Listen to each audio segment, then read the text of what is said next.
ಸುಂದರಿ, ದೇವರ ದರ್ಶನವೇನೋ ಹೊಂದಿದೆ. ಹಾಗಾದರೆ ಅವನ ಸನ್ನಿಧಿಯಲ್ಲಿ ಏನನ್ನು ಅರ್ಚಿಸಲು ಸಿದ್ಧವಾಗಿರುವೆ? ಸ್ವಾಮಿ, ಇದೇನಿದು ಇಂಥ ಮುಖಭಂಗಿ? ನನ್ನಿಂದ ಏನಾದರೂ ಅಪರಾಧವಾಯಿತೆ? ಇಲ್ಲ ಸಖಿ ಇಲ್ಲ ಸ್ವಾಮಿ. ಉದಾಸೀನವೇ ಇವರಿಗೆ ಯಾರು ಇಲ್ಲ, ಮುಂದಕ್ಕೆ ಹೋಗಿ ತಕ್ಕ ಶಿಕ್ಷೆ. ಈ ದಿನ ನಾನು ಪ್ರೇಯಸಿ, ನಾನಿದನ್ನು ಬಲ್ಲೆನು. ಪ್ರತಿದಿನವೂ ಪ್ರತಿ ಕ್ಷಣವೂ ನಿನ್ನ ವಿರೋಗಣೆ ತಡೆಯುವುದು ನನಗೆ ಸಮಯವಿಲ್ಲ. ಏನು ಮಾಡಲಿ ಸ್ವಾಮಿ? ಈ 4 ದಿನಗಳಿಂದಲೂ ಯುದ್ಧದಲ್ಲಿ ನಿರತರಾಗಿದ್ದೀರಿ. ಈ ದಿನವಾದರೂ ನನ್ನೊಡನೆ ಕಾಲ ಕಳೆಯಬಾರದೆ? ಪ್ರೇಯಸಿ, ಈ ಪ್ರೇಮದ ಆರೋಗಣೆಯ ಸಭೆಯಲು ನನಗೆ ಸಮಯವಿಲ್ಲ. ಅಲ್ಲಿ ಘೋರ ಯುದ್ಧವು ನಡೆಯುತ್ತಿರುವುದು. ಈಗಲೂ ನೀನು ನಗುತ್ತಿರುವೆ. ಪ್ರೇಯಸಿ, ನನ್ನ ನಗುಮುಖದಿಂದ ನನ್ನನ್ನು ಕಳಿಸಿಕೊಡು. ಸ್ವಾಮಿ, ನೀವು ಯುದ್ಧಕ್ಕೆ ಹೋಗಲೇಬೇಕಾದ್ರೆ ನನ್ನನ್ನು ಕೂಡ ಸಂಗಡ ಕರೆದುಕೊಂಡು ಹೋಗಿ. ಅಂದು ಮಾಮನವರು ಯುದ್ಧ ಮಾಡುವಾಗ ಅತ್ತೆಯವರು ಸಹಾಯ ಮಾಡಿದರಂತೆ. ಈಗ ನಾನು ಕೂಡ ನಿಮಗೆ ಸಹಾಯಕಳಾಗುವೆನು. ಪ್ರೇಯಸಿ, ಆ ದಿನ ತಾಯಿ ಅಸ್ತ್ರಾಧಾರಣವಿಲ್ಲದೆ ಯುದ್ಧ ಮಾಡಬೇಕಾಯಿತು. ಆದರೆ ಇದು ಸ್ತ್ರೀಯರಿಗೆ ಯೋಗ್ಯವಾದ ಸ್ಥಾನವಿದ್ದಲ್ಲ. ಅನ್ನಂಗ ರಾಜ್ಯಲಕ್ಷ್ಮಿ ತನ್ನ ಸಖಿಯರು ತಿರಿದು ತಿಂದ ಹೂಗಳನ್ನು ಇರಿ ಸ್ವಾಮಿ. ಇದೇನಿದು? ಯುದ್ಧಕ್ಕಾಗಿ ತಂದಂತಿದೆ. ಇದನ್ನೊಂದು ಬಾರಿ ಎದೇರಿಸಿ ನೋಡಲೇ? ಈ ಕೋಮಲ ಹಸ್ತಗಳಿಗೆ ಯೋಗ್ಯವಾದ ಕಾರ್ಯವಿದಲ್ಲ ಅನ್ನಂಗ ರಾಜ್ಯಲಕ್ಷ್ಮಿ. ನಿನ್ನ ಸಖಿಯರು ತಿರಿದು ತಿಂದ ಅಪ್ಪುಗಳನ್ನು ಎದೆಯೇರಿಸಿ ಚಂಚಲ ಕಟಾಕ್ಷ ಬಾಣಗಳನ್ನು ಕೊಡು. ಮನ್ಮಥ ಶಾಯಿನಿ, ನಿನ್ನ ಹೃದಯ ಮಧ್ಯೆ ನನಗೆ ಆಶ್ರಯ ಕೊಡು.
ಒಂದೇ ಹೊಸಿನಲ್ಲಿ ಎಷ್ಟೊಂದು ಪ್ರೇಮದ ಮಾತುಗಳು.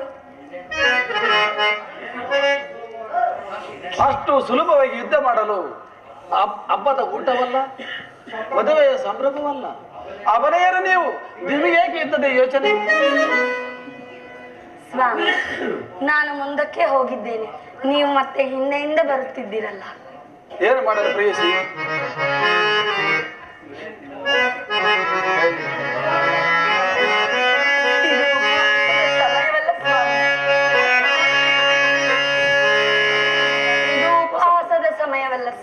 ಇದು ಉಪವಾಸದ ಸಮಯವಲ್ಲ ಉತ್ತರ. ಅಲ್ಲಿ ಘೋರ ಯುದ್ಧವು ನಡೆಯುತ್ತಿರುವುದು. ನೀನು ಈಗಲೂ ನಗುತ್ತಿರುವೆ. ಅಥವಾ ಪ್ರಪಂಚದಲ್ಲಿ ಸೃಷ್ಟಿಕರ್ತ ವಿಫಲೆಂಬುದನ್ನು ತೋರುವುದು. ಯುದ್ಧವನ್ನು ನಿರ್ಮಿಸಿದ ವಿಧಾತನೇ ಬೇರೆ. ಹಾಸ್ಯಮಯಾದ ಗಾನಪ್ರಿಯಾದ ಈ ಉತ್ತರ ನಿರ್ಮಿಸಿದ ವಿಧಾತನೇ ಬೇರೆ. ಪರಸ್ಪರ ಸಂಬಂಧವಿಲ್ಲದ 2 ವಿಭಿನ್ನ ಪ್ರಪಂಚಗಳು. ಹಾಗಲ್ಲ ಪ್ರಾಣೇಶ್ವರ, ನಿಜವನ್ನು ನಾನು ಹೇಳಬೇಕು. ಒಬ್ಬನಾದ ವಿಧಾತನು 2 ಉತ್ತರೆಯನ್ನು ನಿರ್ಮಿಸಿರುವನು. ಇದುವರೆಗೂ ಹಾಸ್ಯಮಯಾದ ಗಾನಶೀಲಿಯಾದ ಒಬ್ಬ ಉತ್ತರೆಯನ್ನು ನೋಡಿರುವೆ. ಇನ್ನು ಮುಂದೆ ವೀರಾಂಗನೆಯಾದ ವೀರಪತ್ನಿಯಾದ ಇನ್ನೊಬ್ಬ ಉತ್ತರೆಯನ್ನು ನೋಡುವೆ. ಹೋಗುತ್ತಿಲ್ಲ, ಯುದ್ಧವು ಕ್ಷತ್ರಿಯನ ಧರ್ಮ, ನೀನಾ ಧರ್ಮವನ್ನು ಪಾಲನೆ ಮಾಡಿ. ಸಂತೋಷಿತಳಾಗಿ ನನ್ನ ಗಳಿಸಿಕೊಡಬಲ್ಲೆಯ? ನನಗೋಸ್ಕರ ಸ್ವಲ್ಪ ದುಃಖಿಸುವುದಿಲ್ಲವೇ? ದುಃಖಿಸುವುದಿಲ್ಲ ಸ್ವಾಮಿ, ಅಥವಾ ಪ್ರಚನ್ನ ದಾನದಂತೆ ಮನಸ್ಸಿನಲ್ಲಿ ದುಃಖವನ್ನು ಹಂಚಿಕೊಂಡು ದುಃಖದಲ್ಲಿ ಹರ್ಷವನ್ನು ಸೂಚಿಸುತ್ತಾ ಪತಿಯನ್ನು ಬೀಳ್ಕೊಳ್ಳಲಾಗುವ. ಹೋಗುವ ಮುನ್ನ ಒಂದು ಗಾನ ರಾಗವನ್ನು ಹಾಡು.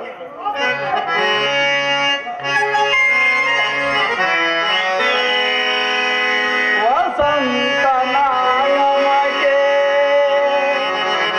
ಕೋಗಿಲೆ ಗಾಯನವೋ, ಕೋಗಿಲೆ ಗಾಯನಕ್ಕೆ ವಸಂತನ ಗಮನವೋ.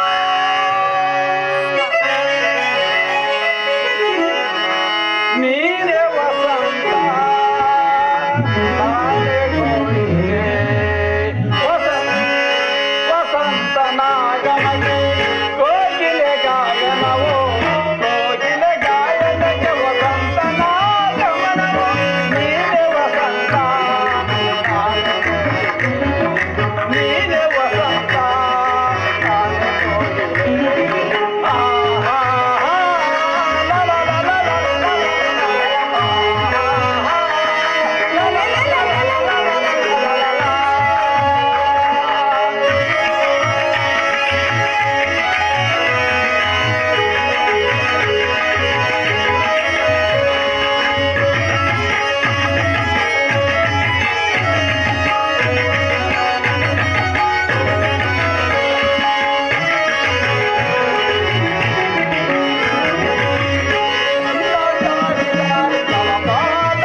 ನಾನು ನೋಡುವುದೇನನ್ನು ಈಶ್ವರ? ಸ್ವರ್ಣದ ಪುತ್ಥಳಿಲಿ ಶಿರೀಷದ ಮಾರ್ಧವ, ಸಂಪಿಗೆ ಗಂಧದಲ್ಲಿ ಮಲ್ಲಿಗೆಯ ಮಾಧುರ್ಯ, ಇಹ ಸಂಸಾರದ ದುಃಖ ಮಧ್ಯದಲ್ಲಿ ನೀನು ನಾರಿ ರತ್ನ. ಸ್ವರ್ಗದ ಆನಂದ ಕೇಳಿ ನೀನು ಧನ್ಯ ಧನ್ಯ.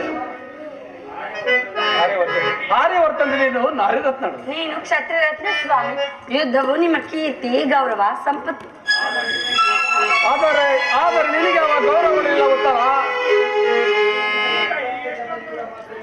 ಎಷ್ಟೊಂದು ಜನ ವೀರ ಮಾತೆಯರು, ವೀರ ಪತ್ನಿಯರು ಹೃದಯದ ವೇಗವನ್ನು ಸಹಿಸಲಾರದೆ, ಕಣ್ಣೀರನ್ನು ಭೂಮಿ ಗುದಿರಿಸದೆ ಸಾಹಸಮುಖರಾಗಿ ಅವರಿಗೆ ಯಾವ ಉತ್ತರ ಇರುವುದು ಸ್ವಾಮಿ. ರಣಾಂಗಣದಲ್ಲಿ ಸ್ವಾಮಿ ಗಾಡಿ ಮಾಡಿದಾಗ ಆತನ ಗೌರವದಿಂದ ದರ್ಪಿತಳಾಗದ ಮಡದಿ ಯಾರು? ಶತ್ರು ಮಧ್ಯದಲ್ಲಿ ಪುತ್ರನ ಸಾಹಸದ ವರ್ಣನೆಯನ್ನು ಕೇಳಿ ಆನಂದ ಬಾಷ್ಪ ಸುರಿಸದ ಮಾತು ಯಾರು?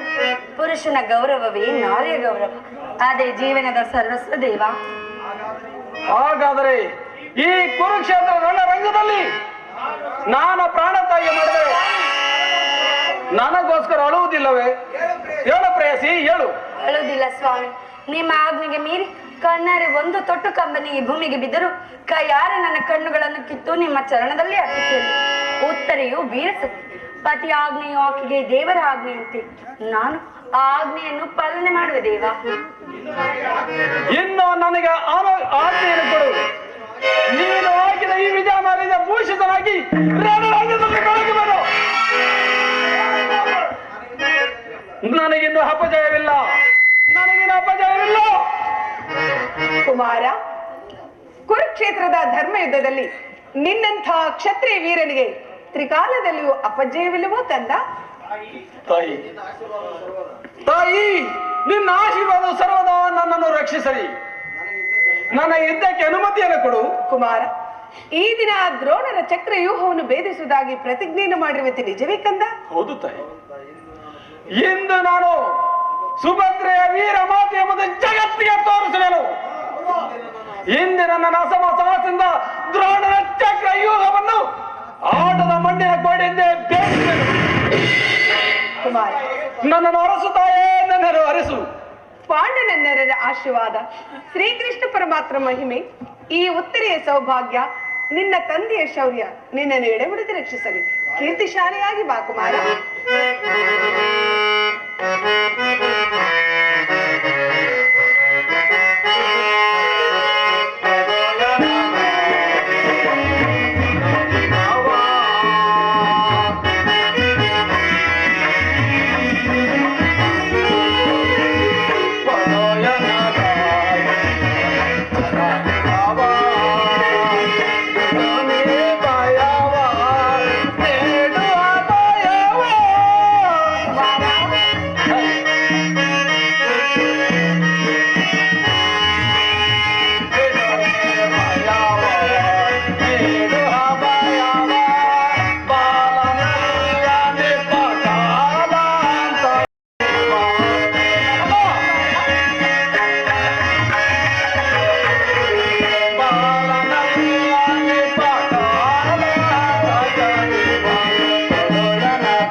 ತಾಯಿ, ಅನುಗ್ರಹಿಸಲಾದರು. ನಿನ್ನ ಆಶೀರ್ವಾದದ ಮಹಿಮೆಯಿಂದ ದ್ರೋಣದ ಚಕ್ರ ವ್ಯೂಹವನ್ನು ಆಡದ ಮಣ್ಣಿನ ಕೋಟೆಯಂತೆ ಬೇಯಿಸಿದರು. ಉತ್ತರ, ನನ್ನ ನಗುತ್ತ ನನ್ನನ್ನು ಬೀಳ್ಕೊಡು. ಅಮ್ಮ, ತಾಯಿ ನೋವೇನೆಂಬುದನ್ನು ಅರಿಯದ ಈ ನನ್ನ ಮುದ್ದು ಮಲ್ಲಿಗೆ ನೋವಿಲ್ಲ ಕೈಲಿಡುವನು. ಈ ಯುದ್ಧದ ದರ್ಪರ ಸಂದೇಶದಿಂದ ಅದು ಸುಡದಿರು. ಇಂದಿನ ಮಹಾಸಾಹಸದಲ್ಲಿ ನಾನೊಂದು ವೇಳೆ ಅಭದ್ರವನ್ನು ನುಡಿಯಬೇಡ ಕುಮಾರ್. ರಣರಂಗವು ತಾಯಿ ಮಡಿಲಿನಂತೆ, ಶಸ್ತ್ರಾಸ್ತ್ರಗಳು ಒಡಹುಟ್ಟಿದ ಸಹೋದರರಂತೆ, ವಿಜಯವು ನೆಚ್ಚಿನ ನೆಂಟನಂತೆ. ಕೀರ್ತಿಶಾಲಿಯಾಗಿ ಬಾ ಕುಮಾರ. ಹೋಗಿ ಬರವೆಯ? ಚಲ ಬಿಡಿದು ಗೋಪುರನಗೆ, ಚಲ ಬಿಡಿದು ಗೋಪುರನಗೆ.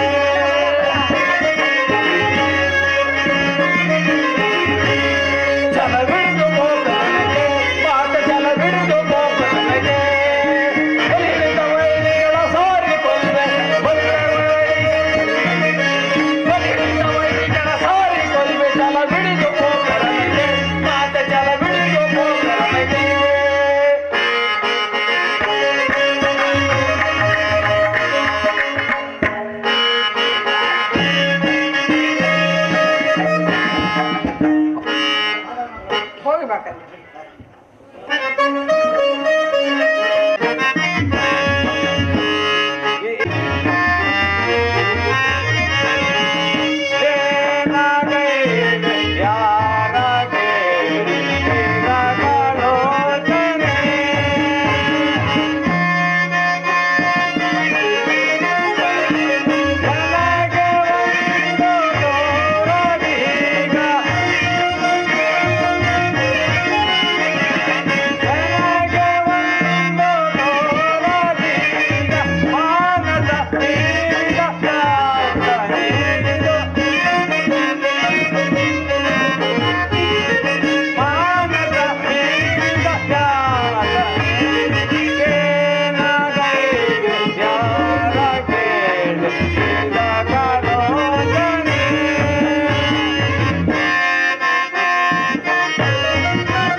ಮೃತ್ಯುಂಜಯಿ ಭೀಷ್ಮನು ಪರಾಜಿತನಾದನು.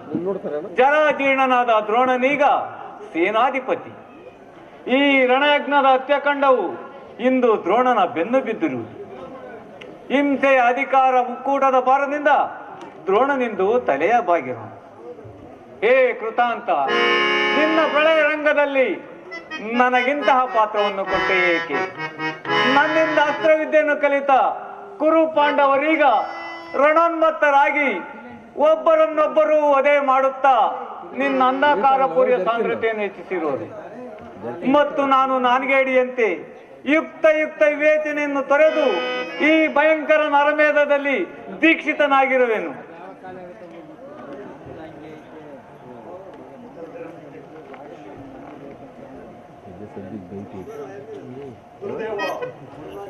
ಧರ್ಮ ಇದು ಕುರುಕ್ಷೇತ್ರದ ಧರ್ಮ ಯುದ್ಧವಲ್ಲ, ಅಧರ್ಮದ ಧೂಮುಕೇತುವು ಉದಯಿಸಿರುವುದು. ನೀನು ದಳಪತಿಯಾಗಿದ್ದು ಈಗಾಗುವುದೇ ಗುರುದೇವ. ಏನಾಯ್ತು ಯುಧಿಷ್ಠರ? ನೀನು ರಚಿಸಿದ ಚಕ್ರವ್ಯೂಹವು ಕುಮಾರ ಅಭಿಮಾನ್ಯ ಕುಮಾರನ ಸಾವಿನ ಸುಳಿಯಾಗಿ ಪರಿಣಮಿಸಿರುವುದು. ನಮ್ಮೆಲ್ಲರ ಅನುರೋಧವನ್ನು ಲೆಕ್ಕಿಸದೆ ಕುಮಾರನು ಏಕಾಂಗಿಯಾಗಿ ವ್ಯೂಹವನ್ನು ಪ್ರವೇಶಿಸಿದನು. ಆಮೇಲೆ ಮಹಾದೇವನ ವರದಿಂದ ಮದೋನ್ಮತ್ತನಾದ ಸೈನ್ಯವನ್ನು ವ್ಯೂಹ ಮುಖದಲ್ಲಿ ಕುಳಿತು ನಮ್ಮನ್ನು ಒಳಗೆ ಹೋಗದಂತೆ ಪ್ರತಿಬಂಧಿಸಿರುವನು.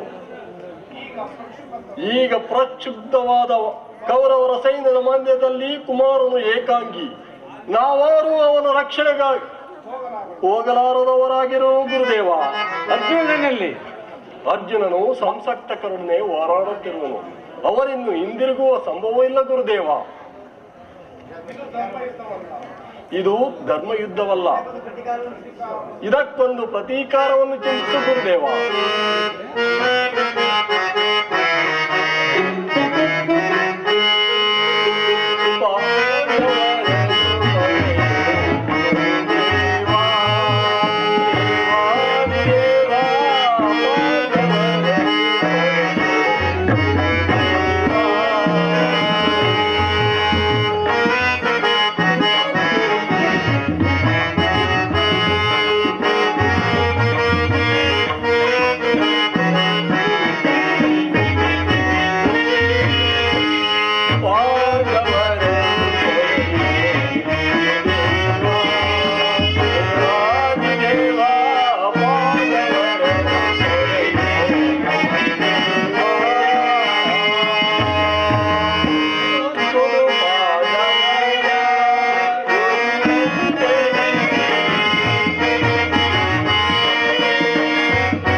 ಯುದ್ಧವಲ್ಲ, ಇದಕ್ಕೊಂದು ಪ್ರತೀಕಾರವನ್ನು ಚಿಂತಿಸು ಗುರುದೇವ. ನಾನು ಕೇವಲ ಮೃತ್ಯುನು ಏನೂ ಮಾಡಲಾರದವನಾಗಿರುವೆನು. ಯುಧಿಷ್ಠರ, ಕೌರವರ ಅನ್ನವನ್ನು ತಿಂದೆ ಅವರ ಆಜ್ಞೆಯನ್ನು ಪಾಲಿಸುವುದು ಈಗೆನ್ನ ಕರ್ತವ್ಯ. ಇದು ನನ್ನ ಶಿಕ್ಷಾ ಗುರುವಾದ ದ್ರೋಣನ ಬಾಯಿಂದ ಹೊರಟಿತೆ. ಹೌದು ಧರ್ಮರಾಜ. ಇಂದು ಸೇವಾಪಾಶದಿಂದ ಕೋಟಿ ಕೋಟಿ ದ್ರೋಣರು ಧರ್ಮದ ಹೆಸರನ್ನು ಕೂಡ ಮರೆತಿರುವುದು. ಅವರ ಮಾಡಿದ ಕಣ್ಣುಗಳಿಗೆ ಬೀಳುವುದು ತಮ್ಮ ಹಸಿದ ಹೊಟ್ಟೆ, ಒಡೆಯನಾಡಿದಾವರೆ ಇವೆರಡೆ. ಮಾನವನು ಎಲ್ಲಿ ಮೆದುಳಿನ ಜ್ಞಾನ ಭಂಡಾರವನ್ನು, ತೋಳ್ಗಳ ಕಲಿತನದ ಸಿರಿಯನ್ನು ಸಂತೆಯಲ್ಲಿ ಮಾರಲಿಡುವನೋ ಅಲ್ಲಿ ಧರ್ಮಕ್ಕೆ ಸ್ಥಳವೆಲ್ಲಿಯದು? ಪರಮೇಶ್ವರ, ಆಚಾರ್ಯ, ನೀನು ನನ್ನ ಶಿಕ್ಷಾ ಗುರುವಾದ ದ್ರೋಣನೇ, ಅಥವಾ ಯಾವುದಾದರೊಂದು ದುಷ್ಟಭೂತವು ನಿನ್ನ ಶರೀರವನ್ನೇನಾದರೂ ಆಶ್ರಯಿಸಿರುವುದು ಸಹಿಸಲಾರೆನು ಗುರುದೇವ, ಸಹಿಸಲಾರೆನು. ಆಮೇಲೆ ಕೆಳಗಿಳಕ್ ಬಿಟ್ಕೊಂಡು ಇದೇನು ಆಚಾರ್ಯ, ಕೈಗೆ ಸಿಕ್ಕ ಶತ್ರುವನ್ನು ಹಾಗೆಯೇ ಬಿಡುವುದೇ? ದುರ್ಯೋಧನ, ಇದಕ್ಕೋಸ್ಕರವಾಗಿಯೇ ನಿಮ್ಮನ್ನು ಭೀಷ್ಮ ತರುವಾಯ ನಿಮ್ಮನ್ನು ಸೇನಾಪತಿಯಾಗಿ ಮಾಡಿದುದು. ದುರ್ಯೋಧನ, ಅಷ್ಟು ಮಾತ್ರವಲ್ಲ, ಅಭಿಮನ್ಯುನಂತಹ ಸಾಮಾನ್ಯ ಬಾಲಕನಿಂದ ಕುರು ಸೈನ್ಯವನ್ನು ಉದ್ಧರಿಸಲಾರದೆ ಹೋದಿರಿ. ಪರಾಜಿತರಾಗಿ ಇಲ್ಲಿಗೆ ಓಡಿ ಬಂದಿರಿ. ಅಭಿಮನ್ಯುವನ್ನು ಸಾಮಾನ್ಯ ಬಾಲಕನೆಂದು ತಿಳಿದೆಯಾ? ಆ 18 ವರ್ಷ ವೀರ ಬಾಲಕನಲ್ಲಿ ಅರ್ಜುನನ ವಿಕ್ರಮ, ಭೀಮನ ಸಾಹಸ, ಯುಧಿಷ್ಠರನ ಸ್ಥೈರ್ಯ ಮತ್ತು ಕೃಷ್ಣನ ಮನೋಹಾರಕ ಮಾಧುರ್ಯವು ಸಮ್ಮಿಳಿತವಾಗಿರುವುದು. ಛೇ, ಈ ಮಾತುಗಳನ್ನಾಡಲು ಲಜ್ಜೆ ಇಲ್ಲವೇ ಆಚಾರ್ಯ? ಅಭಿಮಾನಾಸ್ಪದವಾದ ವಿಷಯದಲ್ಲಿ ಲಜ್ಜೆ ಏಕೆ? ಆ ವೀರ ಬಾಲಕರ ಪರಾಕ್ರಮವನ್ನು ನೋಡಿ ನನ್ನ ಸರ್ವಾಂಗವು ಪುಳಕಿತವಾಗಿರುವುದು. ದ್ರೋಣನ ಜೀವಿತದಲ್ಲಿ ಇದು ಅತ್ಯಂತ ಅಭಿಮಾನದ ಸಂವಿಧಾನ. ಜಗತ್ತಿನಲ್ಲಿ ದ್ರೋಣನ ಶಿಷ್ಯರೆಂತವರೆಂದರೆ ಆ ಶಿಷ್ಯನೊಬ್ಬನ ಮಗನ ಸಂಗಡ ಸ್ವಯಂ ದ್ರೋಣನು ಸೆಣಸಲು ಅಸಮರ್ಥನು. ನೋಡು ರಾಜ, ಅಭಿಮಾನುವಿನ ಆಘಾತದಿಂದ ಸೈನ್ಯವು ತಲ್ಲಣಗೊಂಡಿರುವುದು. ಅದು ಕೃತವರ್ಮನು ಪರಾಸ್ತ್ರನಾದನು. ಸಾರಥಿಯನ್ನು ಕಳೆದುಕೊಂಡು ರಥದ ಕುದುರೆಗಳು ಶಿಬಿರದ ಕಡೆಗೆ ಓಡುತ್ತಿರುವು. ಭಲೆ ಅಭಿಮನ್ಯು, ಭಲೆ!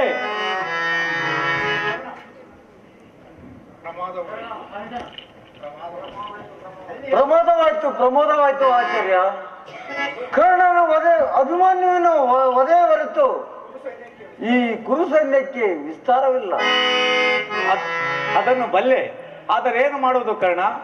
ಈ ದಿನದ ಅದ್ಭುತ ಘಟನೆಗಳಿಂದ ನನ್ನ ಬುದ್ಧಿ ಸ್ತಂಭಿತವಾಗಿರುವುದು. ದ್ರೋಣನ ಶಿಷ್ಯನಿಗೆ ಶಿಷ್ಯನಾದ 18 ವರ್ಷದ ತರುಣನೊಬ್ಬನು ಸಮಗ್ರ ಕುರು ಸೈನ್ಯದೊಡನೆ ಸೆಣಸುತ್ತಿರುವನು. ಅಸ್ತ್ರಾಚಾರ್ಯನೆಂಬ ದ್ರೋಣನ ಖ್ಯಾತಿ ಈ ದಿನ ಸಾರ್ಥಕವಾಯಿತು. ಸರ್ವನಾಶ! ಅತ್ತ ನೋಡು ಆಚಾರ್ಯ, ಕುಮಾರ ಲಕ್ಷ್ಮಣನು ಅಭಿಮನ್ಯುಗೆ ಎದುರಾದನು. ಪ್ರಮೋದವಾಯಿತು. ಎಲ್ಲರೂ ನಡೆಯಿರಿ, ಪ್ರಾಣಪಣವಾಗಿ ಆದರೂ ಆ ರಾಜಪುತ್ರನನ್ನು ರಕ್ಷಿಸೋಣ. ಮೇಲೆ ಇಡಬೇಡ, ಆಮೇಲೆ ಹತ್ತಿಕೊಂಡು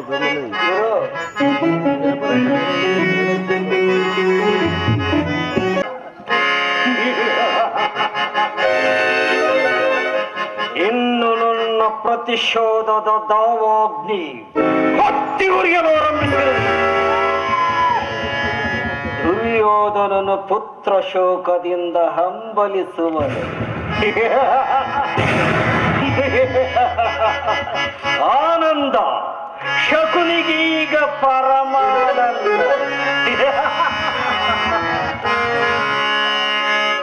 ಆನಂದ ಆನಂದ ಶಕುನಿಗೆ ಪರಮಾನಂದ.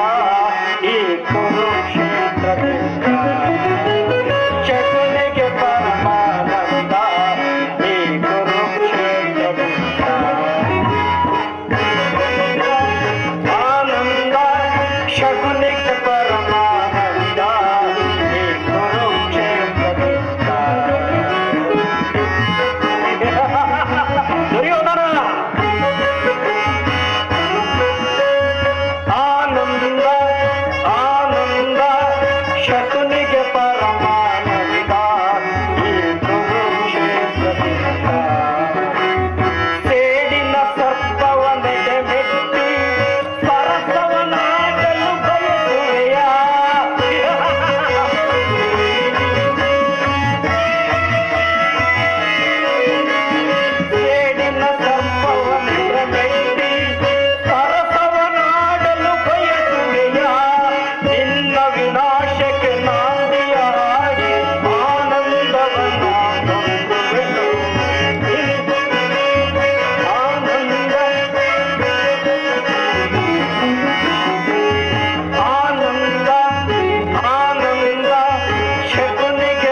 ಹತಾಶನಾದ ದುರ್ಯೋಧನನು ಒಂದು ವೇಳೆ ಪಾಂಡವರನ್ನು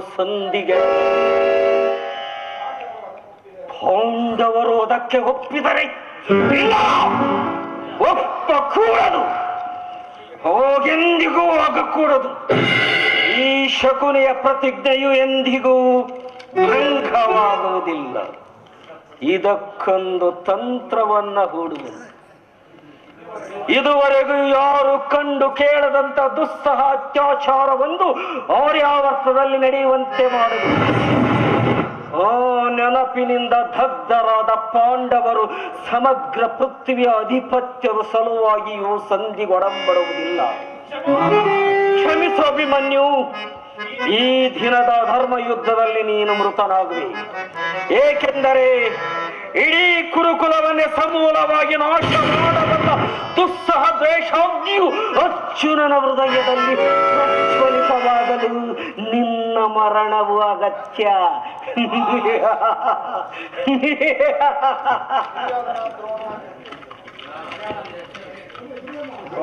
ಕುಮಾರ ಲಕ್ಷ್ಮಣನು ನಮ್ಮನ್ನು ತ್ಯಜಿಸಿದನು. ಪುತ್ರನ ಹತನಾದನು. ಶಕುನಿ ಹತನಾದನು. ನಡೆಯಿರಿ, ನಾವೆಲ್ಲರೂ ಸೇರಿ ಕುಮಾರನ ಸಂಹಾರಕ್ಕೆ ಕಾರಣವಾದ ಅಭಿಮನ್ಯುವನ್ನು ಸಂಹರಿಸೋಣ. ಶಕುನಿ, ಬಹುಜನರು ಒಬ್ಬರನ್ನು ಆಕ್ರಮಣ ಮಾಡುವುದು ಧರ್ಮ ಯುದ್ಧವಲ್ಲ. ಧರ್ಮ ಅಧರ್ಮ ಯುದ್ಧಗಳ ಗೊಡವೇಕೆ ಕರ್ಣ?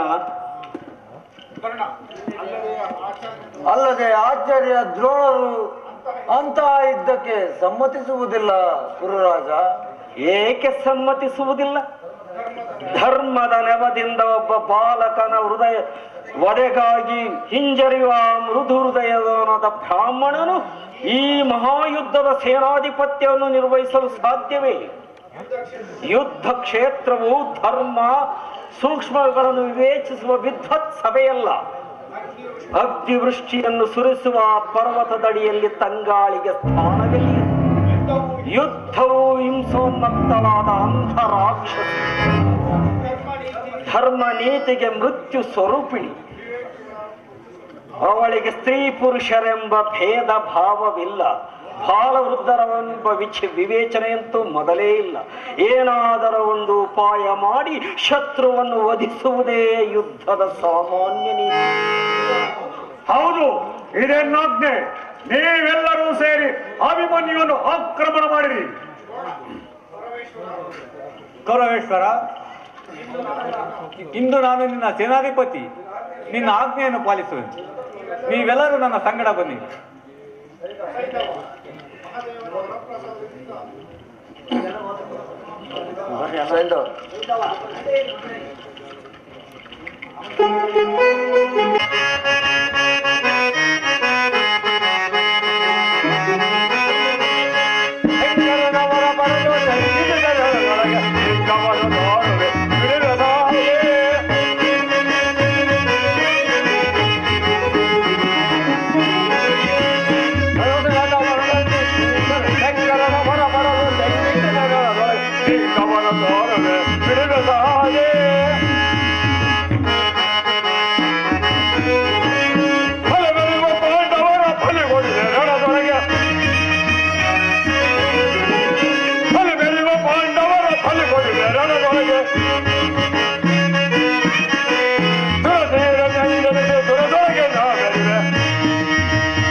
ಮಹಾದೇವರ ವರಪ್ರಸಾದದಿಂದ ಯುಧಿಷ್ಠಿರ, ಭೀಮ, ನಕುಲ ಮಹಾದೇವಾದಿಗಳನ್ನು ಮಹಾರಥಿಗಳನ್ನು ತಡೆಗಟ್ಟಿದ್ದಾಯ್ತು ಮಹಾಭಿಮಾನ್ಯು.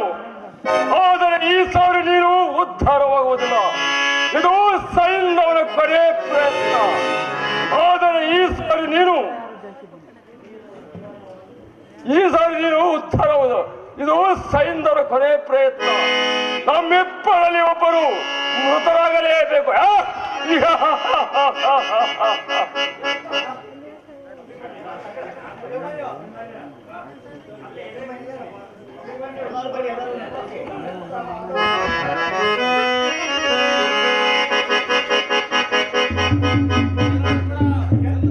ಎಂತಹ ಅಧರ್ಮಾತ್ಯಾಚಾರವಿದು!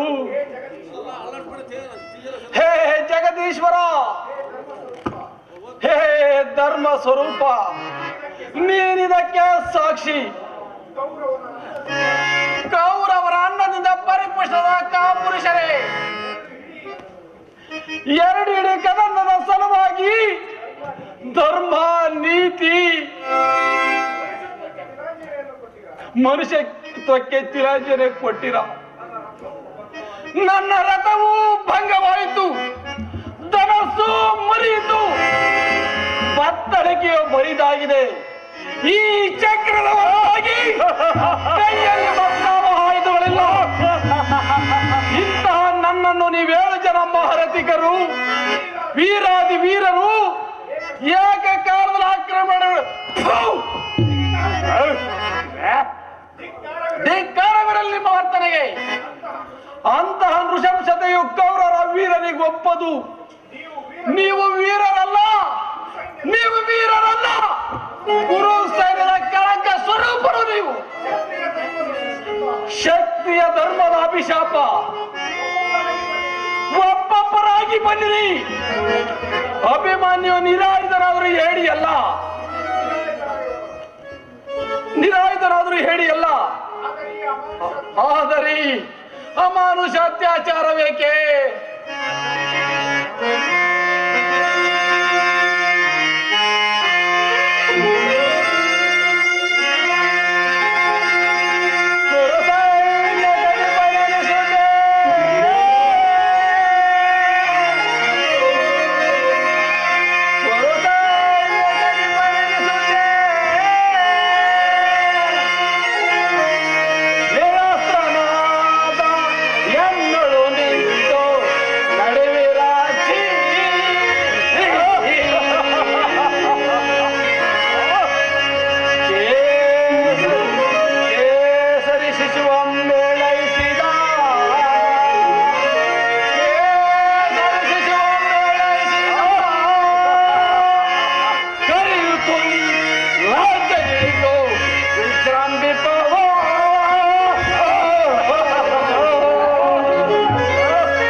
ಒಂದಲ್ಪ ಚಕ್ರದ ವೈಡಿಂದ ಹಿಮ್ಮೆಟ್ಟಿರ. ಹಾಗಾದರೆ ಇದರ ಮಹಿಮೆ ನಿಮಗೆ ತೋರಿಸುವೆನು. ಕೃತವರ್ಮ, ಬೃಹದಶ್ವ, ಇದು ನಿಮ್ಮ ಅನುಕೂಲವಸರ. ಆಕ್ರಮಣ ಮಾಡಿರಿ. ಅಭಿಮಾನ್ಯನು ನಿರಸ್ತ್ರನಾದನು.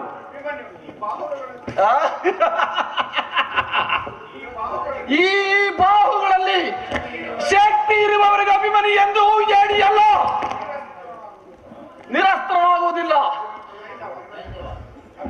ಅಭಿಮಾನಿಯ ಶಪಥವು ವಿಫಲವಾಗಿ ಬರಲು ಈ ಸೈನ್ಯವನ್ನು ಒಪ್ಪಿದರು.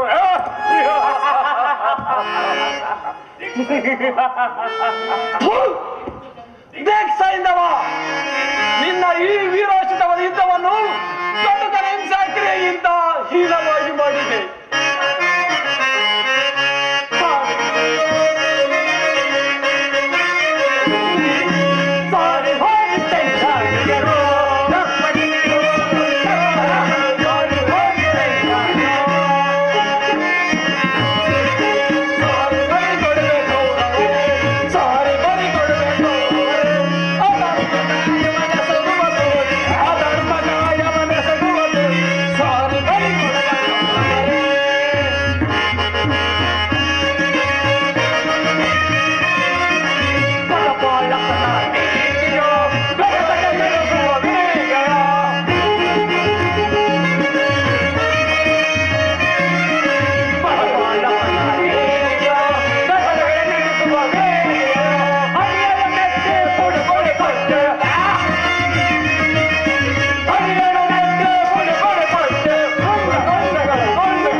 ದುಶ್ಯಾಸನ ಮುಂದಿನ ನೋಡಿ ನಾನು ಹಿಂದಿನ ನೋಡಿ ನೀವು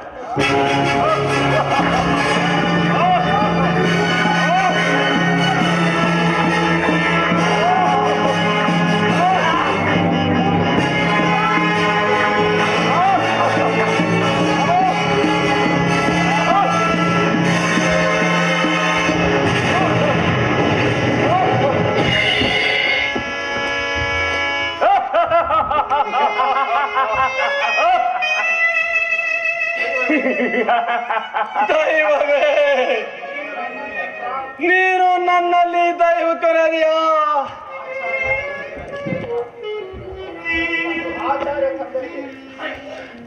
ಆಚಾರ್ಯ, ತಂದೆಗೆ ಶಸ್ತ್ರ ಶಿಕ್ಷೆಯನ್ನು ಕೊಟ್ಟ ಗುರು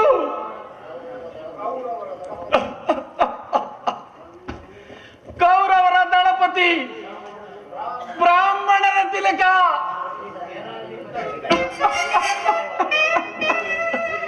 ನಿನ್ನ ಸೇನಾಧಿಪತ್ಯದಲ್ಲಿ ಇಂಥ ಅನರ್ಥವಾಯಿತೆ.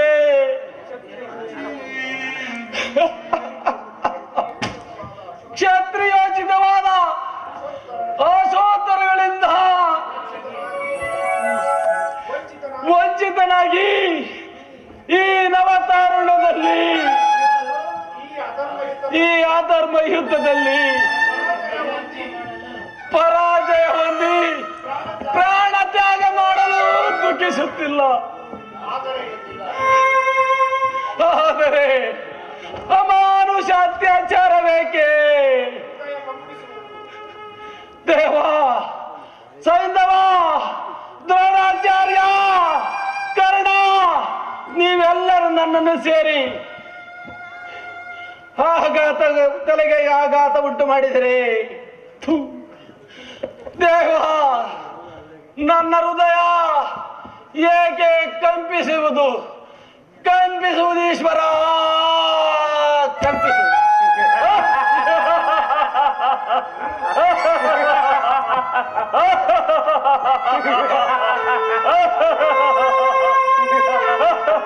ಭಲೆ ಭಲೆ ಸೈಂಧವ.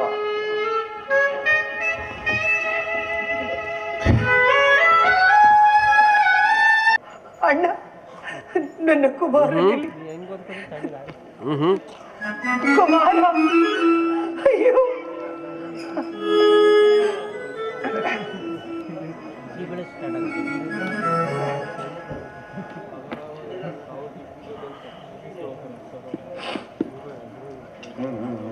ಅಣ್ಣ, ನನ್ನ ಕುಮಾರನಲ್ಲಿ ನಿನ್ನ ಮುದ್ದಿನ ಅಡೆಯನಲ್ಲಿ ಧನಂಜಯನ ಪ್ರಾಣ ಪದಕವೆಲ್ಲಿ? ಹೇಳಣ್ಣ, ಉತ್ತರೆಯ ಸೌಭಾಗ್ಯವೆಲ್ಲಿ? ಹೇಳಣ್ಣ, ನನ್ನ ಕುಮಾರನಲ್ಲಿ. ಸುಭದ್ರ, ಪ್ರಾಜ್ಞಳಾದ ನೀನು ಪಾಮರ ಸ್ತ್ರೀಯಂತೆ ಹೀಗೆ ಅಳುವುದೇ? ಇಂದು ನಿನ್ನ ಕುಮಾರನು ರಣರಂಗದಲ್ಲಿ ಕ್ಷತ್ರಿಯ ದರ್ಪದಿಂದ ಹೋರಾಡಿ ವೀರ ಸ್ವರ್ಗವನ್ನು ಪಡೆದನು. ಕುಮಾರ, ನನ್ನ ಕುಮಾರನು ನನ್ನ ಆಶೀರ್ವಾದ ವಹಿಸಿ ಬಂದಾಗ ಧರ್ಮಯುದ್ಧದಲ್ಲಿ ನಿನಗೆ ಅಪಜಯಲು ವಿಧಾನಿಸಿದ್ದೇನೆ. ಹಾಗಾದರೆ ನನ್ನ ಆಶೀರ್ವಾದವು ಸುಳ್ಳಾಗಿ ಹೋಯಿತೆ ಅಣ್ಣ. ಧರ್ಮಯುದ್ಧದಲ್ಲಿ ಅಭಿಮನ್ಯುವಿಗೆ ಎಂದಿಗೂ ಪರಾಜಯವಿಲ್ಲ. ಆದರೆ ಸುಭದ್ರ, ಏನು ಹೇಳಲಿ, ಈ ದಿನ ಅಧರ್ಮ ಯುದ್ಧದಲ್ಲಿ ನಿನ್ನ ಕುಮಾರನು ಹತನಾದನು. ಸೈಂಧವಾದಿ ಸಪ್ತರಥಿಕರು ನಿರಾಯುಧನು ನಿಸ್ಸಹಾಯಕನು ಆದ ನಿನ್ನ ಕುಮಾರನನ್ನು ಸಂಧರಿಸಿದರು. ಅದಕ್ಕಾಗಿಯೇ ನನಗೆ ಇಷ್ಟೊಂದು ಚಿಂತೆ. ಅಣ್ಣ, ನೀನಿದ್ದು ಕುರುಕ್ಷೇತ್ರದ ಧರ್ಮ ಯುದ್ಧದಲ್ಲಿ ಆ ಧರ್ಮದ ಕಾಳ ಧರ್ಮವು ತಲೆ ಎತ್ತಿದೆ. ನೀನಾಗಲಿ ನನ್ನ ಪತಿಯಾಗಲಿ ನನ್ನ ಕುಮಾರನನ್ನು ರಕ್ಷಿಸದೆ ಹೋದಿರಾ? ಆದರೆ ಸುಭದ್ರ, ನೀನು ನೋಡುವೆ ಅಭಿಮನ್ಯುವನ್ನು ಕೊಂದ ಪಾಪಗಳು ಹೊಂದುವ ದುರ್ಮರಣವನ್ನು. ಅದಕ್ಕಾಗಿ ಈ ಕೃಷ್ಣನು ಚಕ್ರವನ್ನು ಪ್ರಯೋಗಿಸುವುದಕ್ಕೂ ಸಿದ್ಧನಿರುವನು. ಅಣ್ಣ, ನಿನ್ನ ಚಕ್ರ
ನಿನ್ನ ಚಕ್ರವಾಗಲಿ ಅಥವಾ ನನ್ನ ಪತಿಯ ಗಾಂಧೀವವಾಗಲಿ ನನ್ನ ಕುಮಾರನನ್ನು ಮರಳಿ ತರುವುದೇ ಹೇಳ ಕುಮಾರಾಭಿಮನ್ಯು. ಅಳಬೇಡ ಸುಭದ್ರ, ಕಣ್ಣೀರೊರೆಸಿಕೊಂಡು ಕ್ಷತ್ರಿಯ ದರ್ಪದಿಂದ ತಲೆ ಎತ್ತಿ ನಡೆ. ಇಂದು ನಿನ್ನ ಕುಮಾರನು ಅಮರತ್ವದ ಸನ್ಮಾನದಿಂದ ಸ್ವರ್ಗದಲ್ಲಿ ಬೆಳಗುತ್ತಾನೆ. ಈ ದಿನ ಮೊದಲು ಭಾರತ ವರ್ಷದ ಚರಿತ್ರಾ ಕಾಲದಲ್ಲಿ ವೀರ ಮಾತೆಯರು, ವೀರ ಭಗಿನಿಯರು, ವೀರ ಪತ್ನಿಯರು ಸಜಲನಯನರಾಗಿ ನಿನ್ನ ಕುಮಾರನ ಗುಣಗಾನ ಮಾಡುವರು. ಧೈರ್ಯ, ಸ್ಥೈರ್ಯ, ಸಾಹಸ, ತ್ಯಾಗ ಮತ್ತು ಅಭಿಮಾನದಲ್ಲಿ ನಿನ್ನ ಕುಮಾರನು ಭಾರತದ ತರುಣರಿಗೆ ಆದರ್ಶನಾಗುವನು. ಅವನ ನಾಮಸ್ಮರಣದಿಂದ ಭಾರತದ ತರುಣರ ಹೃದಯವು ಸಂಪಿಗೆಯ ಪರಿಮಳದಂತೆ, ವಸಂತನ ತಂಗಾಳಿಯಂತೆ, ಕವಿಯ ಮಧುರ ಗಾನದಂತೆ ಅಭಿಮನ್ಯುವಿನ ರೋಮಾಂಚನಕಾರಿಯಾದ ಚರಿತ್ರೆಯು ಭಾರತ ಸಂತಾನದಿಂದ ಪಠಿಸಲ್ಪಡುವುದು. ಈ ದುಃಖಮಯವಾದ ಜೀವನ ನಿಶೆಯಲ್ಲಿ ಅವನು ಹುಣ್ಣಿಮೆಯ ಚಂದ್ರನಂತೆ ಬೆಳಗುವನು. ಅವನ ಅಚ್ಚಳಿಯದ ಕೀರ್ತಿ ಜ್ಯೋತಿಯಿಂದ ಭಾರತ ವೀರರ ಸಂತಪ್ತ ಹೃದಯದ ಶೋಕೋದ್ವೇಗವು ಶಾಂತವಾಗುವುದು. ಅಭಿಮನ್ಯು ಎಂಬ ಹೆಸರು ವೀರರ ಮೃತ ಸಂಜೀವಿನಿ, ಶತ್ರುಗಳನ್ನು ತಲ್ಲಣಗೊಳಿಸುವ ರಣದುಂದುಬಿ, ಮರ್ತ್ಯದಲ್ಲಿ ಸ್ವರ್ಗ ಸಾಮ್ರಾಜ್ಯವನ್ನು ಪ್ರತಿಷ್ಠಾಪಿಸುವ ಪುಣ್ಯ ಸ್ಮೃತಿ. ಇಂತಹ ನಿನ್ನ ಕುಮಾರನಿಗೆ ಮರಣವೇ? ವೀರಮಾತೆ, ಚಿಂತೆಯನ್ನು ತೊರೆ, ನಿನ್ನ ಕುಮಾರನು ಅಮರತ್ವವನ್ನು ಹೊಂದಿದ. ಕುಮಾರ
ಸುಭದ್ರ ಏಕೆ ಹೇಳುತ್ತೀರಿ?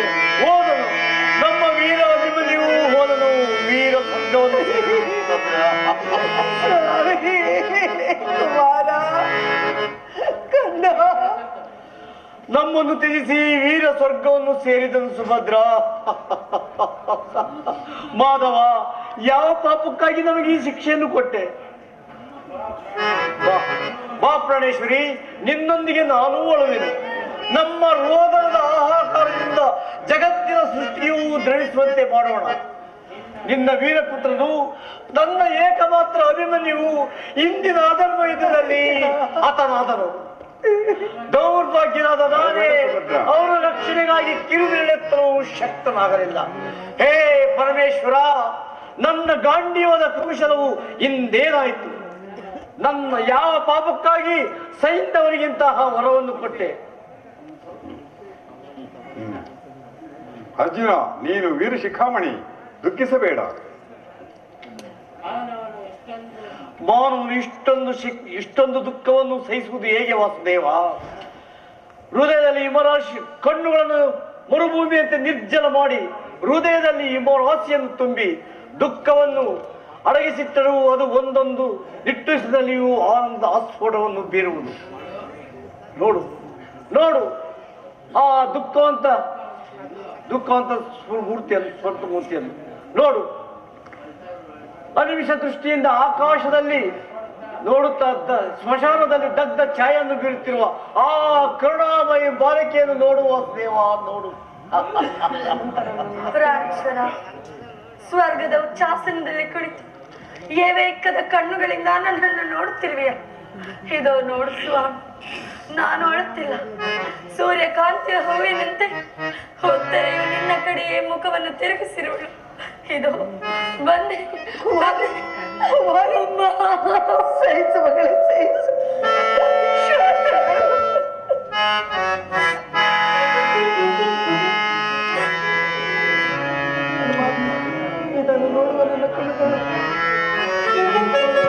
ಇದನ್ನು ನೋಡುವ ನನ್ನ ಕಣ್ಣುಗಳು ಹಿಂಗಿ ಹೋಗಬಾರಬೇಕೆ? ಸಮಾಧಾನ ಹೊಂದು ಅರ್ಜುನ, ಸಮಾಧಾನ ಹೊಂದು. ನೀನು ಆದರ್ಶಮಾನವು. ನಿನಗೆ ದುಃಖವು ಶೋಭಿಸದು. ಸಹಿಸಲಾರೆನು, ಈ ಬೇಗೆಯನ್ನು ಸಹಿಸಲಾರೆನು ವಸುದೇವ, ಸಹಿಸಲಾರೆ. ಇದರಿಂದ ಉದ್ಧಾರವಾಗ ಬಗೆಯೇನೂ ಇಲ್ಲವೇ? ಇರುವುದು ಗುರುದೇವ. ಆರ್ಯಾವರ್ತಕ್ಕಿಂತ ಒಂದು ವಿಕಟವಾದ ಆಹಾಕಾರವಿದ್ದಿರುವುದು.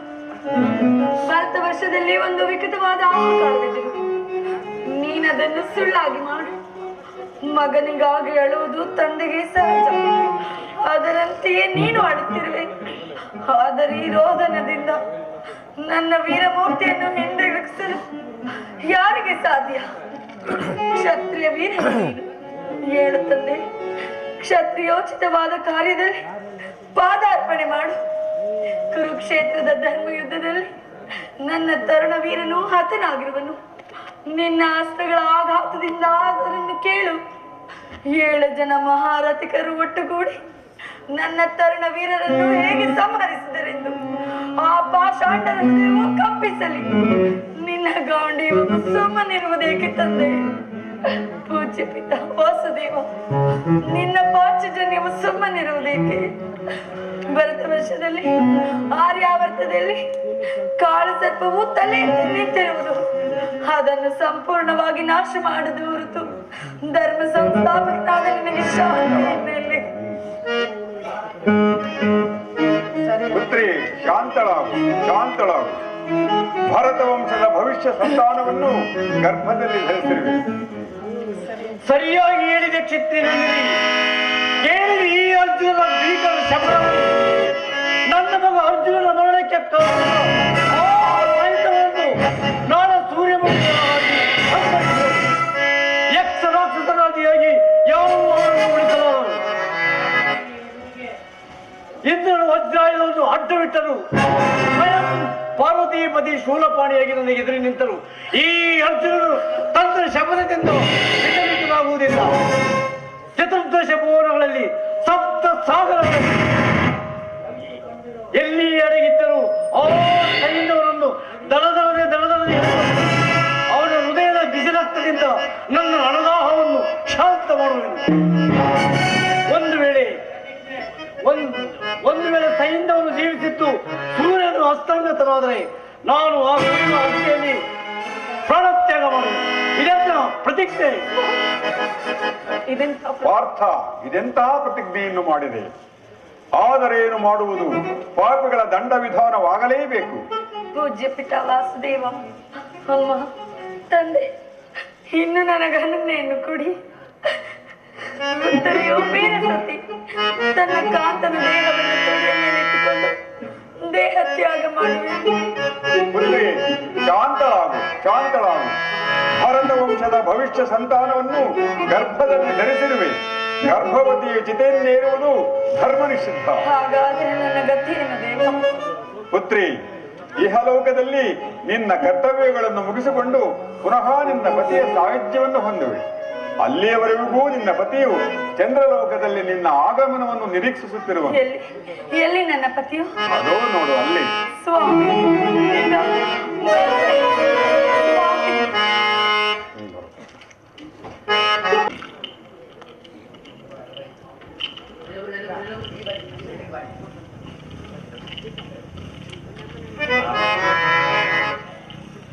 ಪ್ರಾಣಭಯವಿಲ್ಲ ಸಿಂಧುರಾಜ.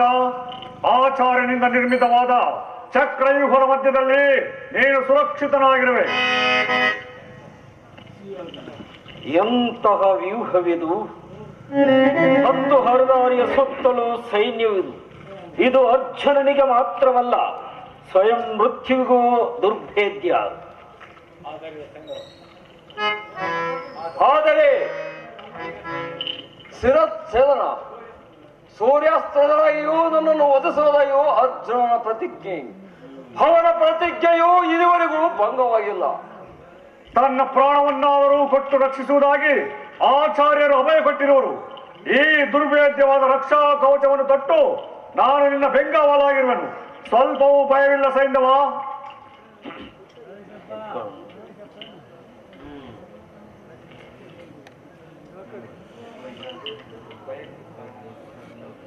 ಭಯಕ್ಕೆ ಕಾರಣವಾದರೂ ಏನು ಸಿಂಧುರಾಜ? ನಾವಿದ್ದು ಬದುಕಿದ್ದು ನೀನು ಸಾಯುವುದೆಂದರೆ ನಡುಗುವೆ ಏಕೆ ಸಿಂಧುರಾಜ? ಮೃತ್ಯುವಿನ ನಿರೀಕ್ಷೆಯು ಮೈಯಲ್ಲಿ ನಡುಕ ಹುಟ್ಟಿದಾಗಲೇ ಸಾವು ಸಿದ್ಧ.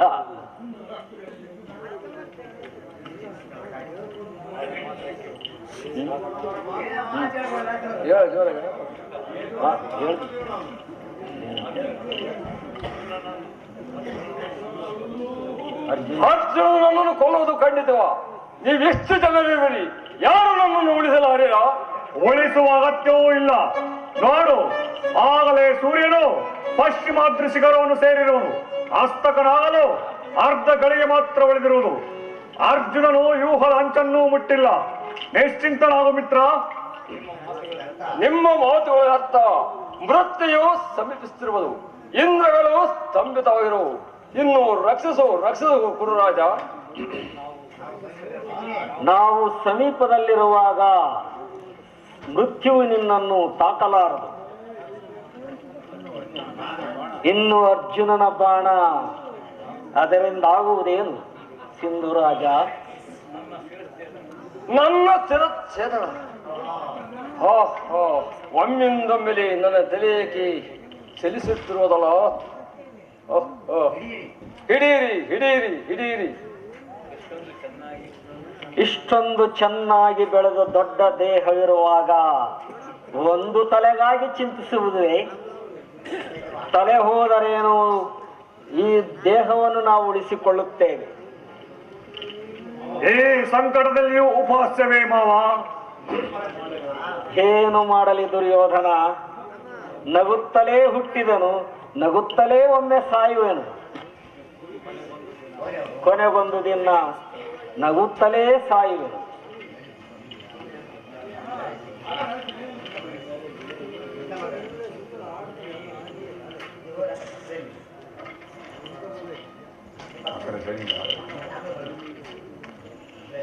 ಸೂರ್ಯಾಸ್ತಕ್ಕೆ ಇನ್ನು ಅರ್ಧಗಳಿಗೆ ಮಾತ್ರ ಉಳಿದಿರುವುದು.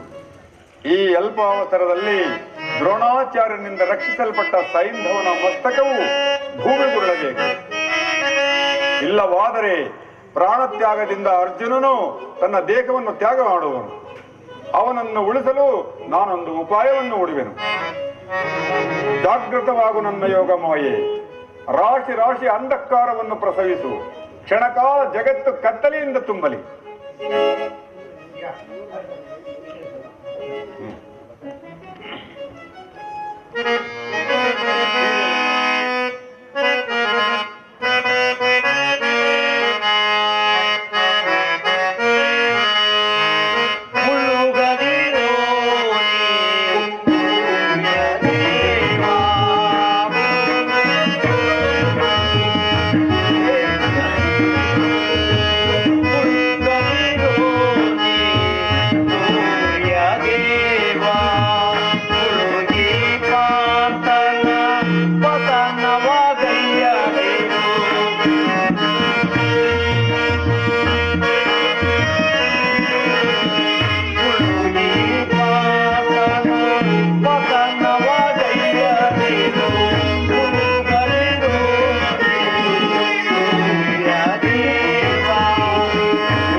ಸೂರ್ಯಾಸ್ತವಾಯಿತು.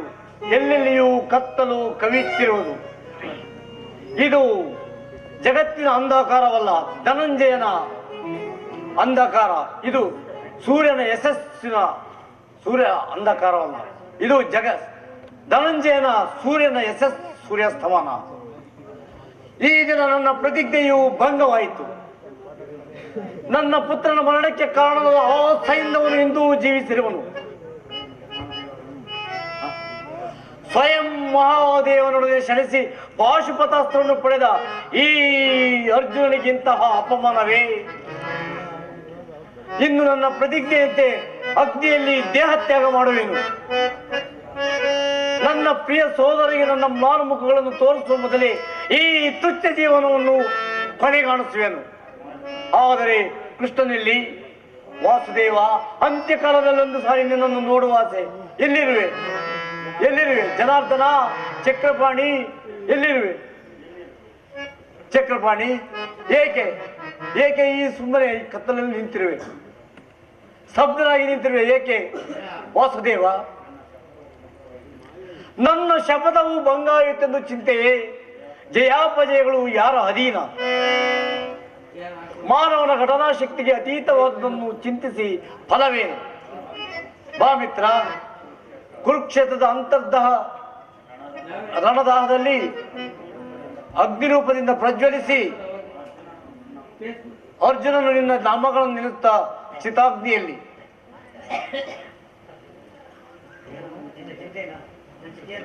ಏನು ನಿನ್ನ ಚಿತೆಯನ್ನು ನಾನು ಸುಡುವುದೇ? ನಾನು ಹೊತ್ತಿಸುವುದೇ? ಅರ್ಜುನ ಲಲಾಟದಲ್ಲಿ ಅಂತಹ ಮಹಾಪುಣ್ಯವು ಬರೆದಿದ್ದರೆ ಅದು ಕೊಡುವುದೇಕೆ ಪ್ರಭು?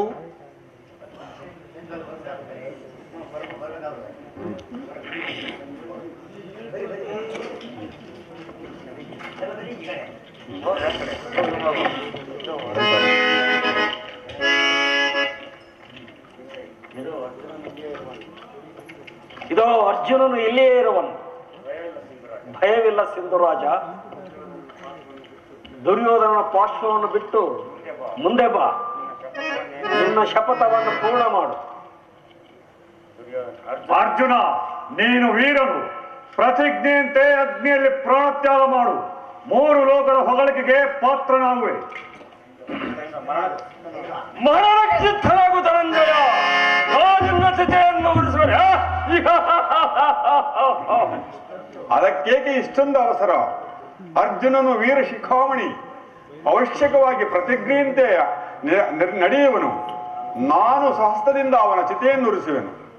ಪಾರ್ಥ, ಪ್ರಾಣಸಖ, ಮೃತ್ಯುವಿನ ಸಮ್ಮುಖದಲ್ಲಿ ದ್ವೇಷ ದ್ವಂದ್ವಗಳನ್ನು ತ್ಯಜಿಸಿ ಕೌರವ ವೀರರನ್ನು ಅಭಿನಂದಿಸು.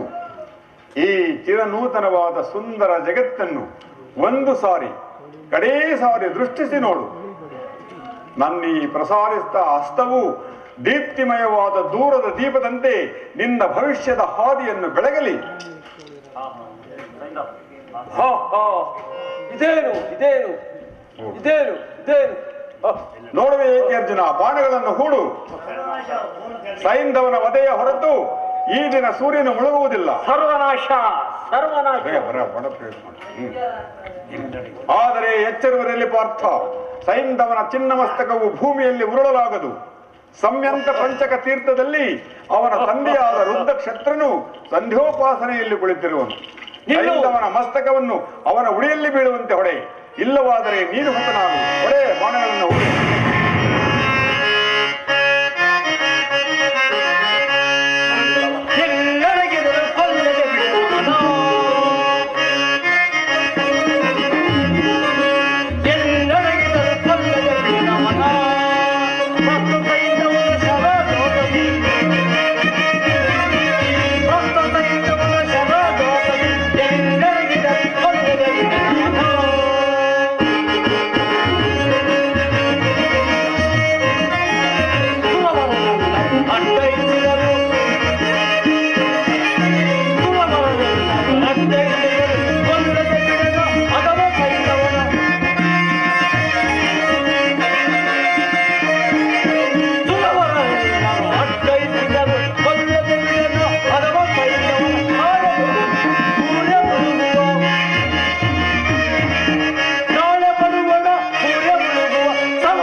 ಇಲ್ಲವೋ ಸೂತಪುತ್ರ, ಸಾಕು ಮಾಡು ನಿನ್ನ ಬಿರುನುಡಿಗಳನ್ನು. ಈ ರಣಪ್ರಚಂಡರೊಡನೆ ಯುದ್ಧ ಮಾಡು, ಸಮರವನ್ನು ಸಾರು. ವೃಥಾ ವಾಗಾಡಂಬರ ಬೇಕೆ ಕರ್ಣಾರ್ಜುನರೇ. ಬಾಣ ಪ್ರಯೋಗ ಮಾಡಿ ಯುದ್ಧವನ್ನು ಮಾಡಿರಿ ರಣಭೂಮಿಯಲ್ಲಿ.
ಸರ್ವನಾಶ. ಕರ್ಣನ ತೊಟ್ಟ ನಾಗಾಸ್ತ್ರವು ಭೂಷಣ ಧೂಮಕೇತುವಿನಂತೆ ಅಂತರಿಕ್ಷವನ್ನು ಭೇದಿಸಿಕೊಂಡು ನಿನ್ನ ಮಸ್ತಕದ ಗುರಿ ಹಿಡಿದು ಬರುತ್ತಿರುವುದು. ಪಾರ್ಥ, ಪ್ರಾಣಸಖ, ಇನ್ನೀಗ ಯಾವ ಉಪಾಯದಿಂದ ನಾನು ರಕ್ಷಿಸಲಿ? ಉಪಾಯ ನಾನಿಂದ ನಿರುಪಾಯನು. ಪೃಥ್ವಿಯ ವಕ್ಷವನ್ನು ಭೇದಿಸಿ ಭೂಗರ್ಭದಲ್ಲಿ ನಿನ್ನ ರಥವನ್ನು ಬಚ್ಚಿಡುವೆನು. ಬಂದಿತು ಶಿರವನ್ನು ತಗ್ಗಿಸು ಪಾರ್ಥ.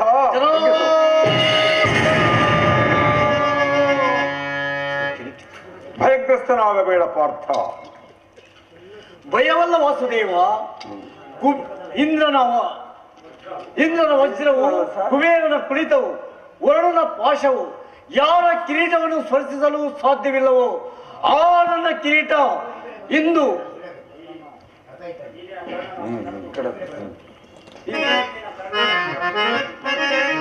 ಈ ದಿನ ಕರ್ಣನ ಒಂದಲ್ಪ ಬಾಣದಿಂದ ಈ ಕಿರೀಟ ನೆಲಕ್ಕುಳಿದು ಆ ಕರ್ಣನ ಅರಸಕ. ಸಮಾಧಾನ ಹೊಂದು ಅರ್ಜುನ.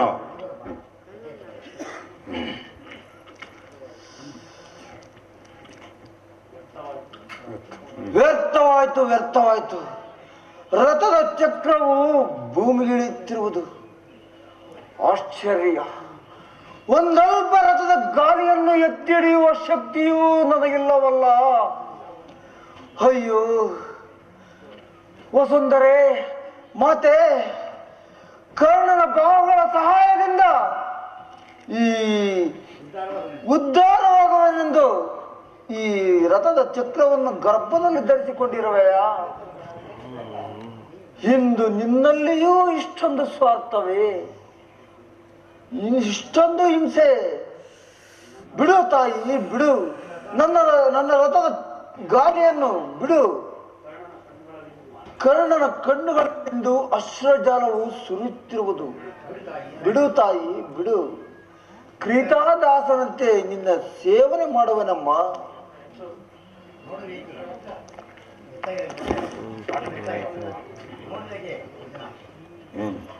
ನೋಡುವೆ ಏಕೆ ಅರ್ಜುನ?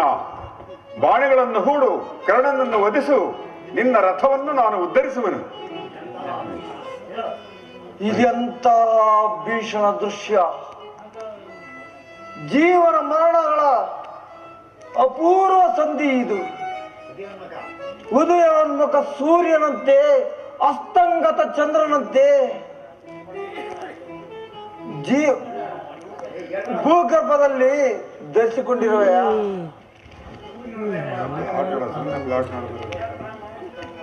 ಅಸ್ತಂಗತ ಚಂದ್ರನಂತೆ ರಥವು ಅಂಧಾಕಾರದ ಗುಹೆಯಲ್ಲಿ ಲೀನವಾಗಿರುವುದು. ಅರ್ಜುನನ ಉತ್ತನ್ನ, ಕರ್ಣನ ಪತನ. ನಾವಿಬ್ಬರು ಸಹೋದರರು. ತೂಗಲೆಗಲೆ ಅಲೆಗೆಯಲ್ಲಿ ಆಟವನ್ನಾಡುವ ಮಕ್ಕಳಿದ್ದಂತೆ. ಅರ್ಜುನನೊಂದು ಕಡೆ, ನಾನೊಂದು ಕಡೆ. ಮೇಲೆ ಕೇಳುತ್ತಿರುವೆವು. ಇದು ಬ್ರಾಹ್ಮಣನ ಶಾಪವಲ್ಲ, ಜೀವನದ ರಹಸ್ಯ ತತ್ವ. ಕಾಲಚಕ್ರ ಚಿರಪರಿಚಿತ ಆವರ್ತ. ಕುಂತಿ, ನೀನಿನ್ನು ಜಗಜ್ಜನನಿಯಾದೆ. ಮಹಾಕಾಳಿಯ ರೂಪವನ್ನು ಧರಿಸಿರುವೆ. ಆದ್ದರಿಂದಲೇ ಜೀವನವು ಮರಣವು ಒಂದೇ ಕಾಲದಲ್ಲಿ ನಿನ್ನನ್ನು ಆಶ್ರಯಿಸಿರುವು. ನನಗೆ ಜನ್ಮ ಕೊಟ್ಟ ಉದಾರವೂ ನಿನ್ನದು. ನನ್ನ ಮರಣವನ್ನು ಗರ್ಭದಲ್ಲಿ ಧರಿಸಿಕೊಂಡಿರುವೆಯ. ಧನ್ಯ ಜನನಿ, ಧನ್ಯೆ. ವಾಸುದೇವ, ಇದೋ ನನ್ನ ಅಂತಿಮ ನಮನ.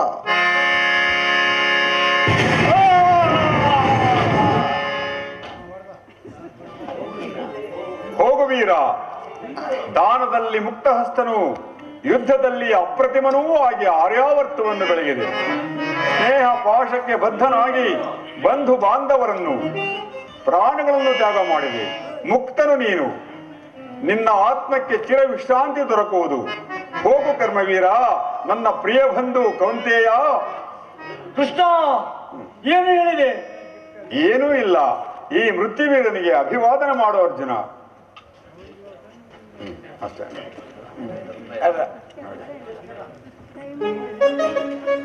ತಂದು ಪರಿಶ್ರಮವೆಲ್ಲ ವಿಫಲವಾಯಿತು. ನನ್ನ ಬುದ್ಧಿ ಕೌಶಲ್ಯದಿಂದ ದುರ್ಯೋಧನನ ಬಂಧು ಮಿತ್ರರು ಒಬ್ಬೊಬ್ಬರಾಗಿ ಹತರಾದರು. ಆದರೂ ಅವನ ಕಣ್ಣುಗಳಲ್ಲಿ ಒಂದು ತೊಟ್ಟು ನೀರೂ ಸಹ ಬರಲಿಲ್ಲ. ರಾಜ್ಯದಲ್ಲಿ ಅಶಾಂತಿಯ ಬಿರುಗಾಳಿಯನ್ನೆಬ್ಬಿಸಿ ಹಸ್ತಿನಾವತಿ ರತ್ನ ಸಿಂಹಾಸನವನ್ನು ರಕ್ತದ ಕೋಡಿಯಲ್ಲಿ ಮುಳುಗಿಸಿದನು. ಅವನು ಆ ಕಡೆ ದೃಷ್ಟಿಸಲೂ ಇಲ್ಲ. ರೋಮಗಳಲ್ಲಿ ಕೋಟಿ ಸಿಡಿಲಿನ ಆಘಾತವನ್ನು ಮಾಡಿದನು. ಅವನು ಆ ಕಡೆ ಚಲಿಸಲೂ ಇಲ್ಲ. ಅಬ್ಬಾ, ಎಂತಹ ಅಭಿಮಾನಶಾಲಿ ವೀರ ಪುರುಷನಿವನು. ಅವನ ಅಧಃಪತನಕ್ಕಾಗಿ ನಾನು ಮಾಡಿದ ಕೂಟತಂತ್ರಗಳೆಲ್ಲವೂ ಅವನ ಮಹತ್ವದ ಗುಣಗಳನ್ನು ಒಂದೊಂದಾಗಿ ಪ್ರಕಾಶಕ್ಕೆ ತರುತ್ತಿರುವು. ಇನ್ನೊಂದು ಸಾರಿ ಪ್ರಯತ್ನಿಸಿ ನೋಡದೆ ಅವನ ಸ್ವಾಭಿಮಾನವನ್ನು ನಾಶ ಮಾಡಿ ಪಾಂಡವರ ಪದತಲದಲ್ಲಿ ತಲೆಬಾಗುವಂತೆ ಮಾಡುವೆ. ಇದೋ ಅವನೇ ಬಂದ. ಶಕುನಿ, ಸುಮ್ಮನಿರಬೇಕೆ? ಇದು ಯುದ್ಧದ ಕೊನೆಯ ದಿನ. ನಿರಾಶನಾಗಬೇಡ. ಇನ್ನಾದರೂ ಯುದ್ಧವನ್ನು ಸಾಕು ಮಾಡು ದುರ್ಯೋಧನ. ಸಾಕು ಮಾಡು? ನೀನು ಹೀಗೆ ಹೇಳುವುದೇ ಶಕುನಿ? ಹೌದು, ನಾನು ಹೇಳುವೆನು. ಸರ್ವರ ವಿರುದ್ಧವಾಗಿ ನಿನ್ನ ಹೃದಯ ಮಧ್ಯದಲ್ಲಿ ಯುದ್ಧದ ವಿಷ ಬೀಜವನ್ನು ನೆಟ್ಟುವೆನು. ಆ ಕಾರಣಕ್ಕಾಗಿಯೇ ದುಃಖಿಸುತ್ತಿರುವೆನು. ನಾನು ನಿನ್ನ ಹಿತಾಕಾಂಕ್ಷಿ. ಯುದ್ಧವನ್ನು ಸಾಕು ಮಾಡು ದುರ್ಯೋಧನ. ಈ ಯುದ್ಧಕ್ಕೆ ನೀನು ಕಾರಣವಲ್ಲ ಶಕುನಿ.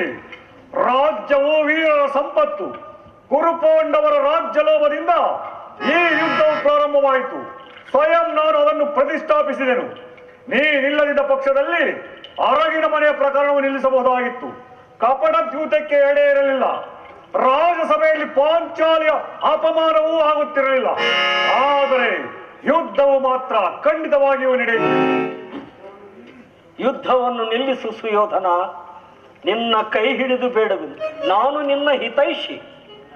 ನಿನ್ನ 100 ಜನ ಸಹೋದರರನ್ನು ನಿರಾಹಾರದಿಂದ ಕೊಂದ ನನಗೆ ನೀನು ಹಿತೈಷಿ ಆಗುವುದು ಸಾಧ್ಯವೇ?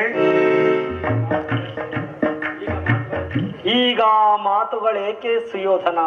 ಆದರೂ ನಿನ್ನನ್ನು ಸಮೀಪದಲ್ಲಿಟ್ಟುಕೊಂಡೆ. ಹೆಜ್ಜೆ ಹೆಜ್ಜೆಗೂ ನರಕದ ಹಾದಿಗೆ ತಳ್ಳುವೆ ಎಂದು ತಿಳಿದಿದ್ದರೂ ಪ್ರಿಯ ಬಂಧುವೆಂದು ಆನಂದದಿಂದ ಆಲಿಂಗಿಸಿದೆ. ಇದರ ಕಾರಣವು ಗೊತ್ತೇ ಶಕುನಿ? ನೀನು ತುಚ್ಛ, ವಂಚಕಿ, ಮಿಥ್ಯವಾದಿ ಹಾಗೂ ಕ್ಷುದ್ರ ಜೀವಿ ಎಂದು ನಿನ್ನನ್ನು ನಿರ್ಲಕ್ಷ್ಯ ಮಾಡಿದೆನಷ್ಟೇ. ಸ್ಥಿರನಾಗು ದುರ್ಯೋಧನ. ಆಗಿ ಹೋದದಕ್ಕೆ ಚಿಂತಿಸಿ ಫಲವೇನು? ಈಗ ನೀನು ಪಾಂಡವರ ಕ್ಷಮೆಯನ್ನು ಬೇಡು. ಅವರು ಸಂತುಷ್ಟರಾಗಿ ನಿನ್ನ ರಾಜ್ಯವನ್ನು ನಿನಗೆ ಹಿಂದಿರುಗಿಸುವರು. ಏಕೆ? ಗುರು ಹತ್ಯೆಯನ್ನು ನೋಡಿದ್ದಾಯಿತು. ನನ್ನ ಸಹೋದರರು ಪುತ್ರರು ಒಬ್ಬೊಬ್ಬರಾಗಿ ಯುದ್ಧ ಕ್ಷೇತ್ರದಲ್ಲಿ ಮೃತರಾದರು. ಈಗಲೂ ನಿನ್ನ ಪ್ರತಿಹಿಂಸೆಯ ಜ್ವಾಲೆಯು ಆರಲ್ಲವೇ ಶಕುನಿ?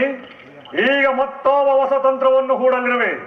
ದುರ್ಯೋಧನನ ಸ್ಥಿರ ಲಕ್ಷ್ಯವು ಲಕ್ಷ ಶಕುನಿಗಳ ಕೂಟ ಬುದ್ಧಿಯನ್ನು ಪರಾಜಿತ ಮಾಡಿ ಸ್ವರ್ಗದ ಮಾರ್ಗವನ್ನು ಹಿಡಿಯಬಲ್ಲದು. ಪಾಂಡವರ ಫಲತಲದಲ್ಲಿ ನನ್ನ ನತಮಸ್ತಕವನ್ನು ನೋಡಲು ಸಂಕಲ್ಪಿಸಿರುವೆಲ್ಲವೇ ಮಾವ? ಆಗಲಿ, ಶತ್ರು ಪಕ್ಷವನ್ನು ಸೇರು. ದುರ್ಯೋಧನನ ಪ್ರಚಂಡ ಧ್ವಂಸವನ್ನು ನೋಡಿ ನೀನು ಚಕಿತನಾಗುವೆ. ಇಲ್ಲವೇ ಮಿತ್ರನಂತೆ ನನ್ನ ಸಂಗಡ ಬಾ. ಜೀವನದ ಚರಮ ಸ್ಪಂದನದಿಂದ ಶತ್ರು ಹೃದಯವು ಕಂಪಿಸುವುದನ್ನು ನೋಡುವೆ. ಅಬ್ಬಾ, ಎಂತಹ ಅಪಮಾನ! ಇದುವರೆಗೂ ಯಾರೂ ನನ್ನನ್ನು ಇಷ್ಟೊಂದು ತುಚ್ಛ ಭಾವದಿಂದ ನೋಡಿರಲಿಲ್ಲ. ದುರ್ಯೋಧನ, ಬೇಡ ಬೇಡ, ಹೋಗು ವೀರ, ಹೋಗು. ಚಿಕ್ಕಂದಿನಿಂದಲೂ ಪ್ರತಿಹಿಂಸೆಯಲ್ಲಿ ಮಗ್ನನಾಗಿದ್ದ ನನ್ನ ಹೃದಯವು ಮೋಹ ಮಮತೆಗಳನ್ನು ಕಂಡರಿಯದು. ಕೊನೆಗಾಲದಲ್ಲಿ ನಾನು ನಿನ್ನ ಮಿತ್ರನೆನಿಸುವೆನು. ನೂತನ ಪೌರುಷದಿಂದ ಉತ್ತೇಜಿತನಾಗಿ ಯುದ್ಧ ಮಾಡಿ ವೀರ ಸ್ವರ್ಗವನ್ನು ಪಡೆ. ನಾನೂ ನಿನ್ನನ್ನು ಹಿಂಬಾಲಿಸುವೆನು. ಇಂದು ಶಕುನಿಗೆ ಮರಣದ ಹೊರತು ಇನ್ನೇನೂ ಉಳಿದಿಲ್ಲ. ಈ ಕುರುಕ್ಷೇತ್ರದ ಧರ್ಮ ಯುದ್ಧದಲ್ಲಿ ಈ ಶಕುನಿಯು ಸಂಪಾದಿಸಿದುದು ಕೇವಲ ದುರ್ಯಶ, ಉಪಮಾತೀತವಾದ ದುರ್ಭರ ಚಿಂತಾಗ್ನಿ.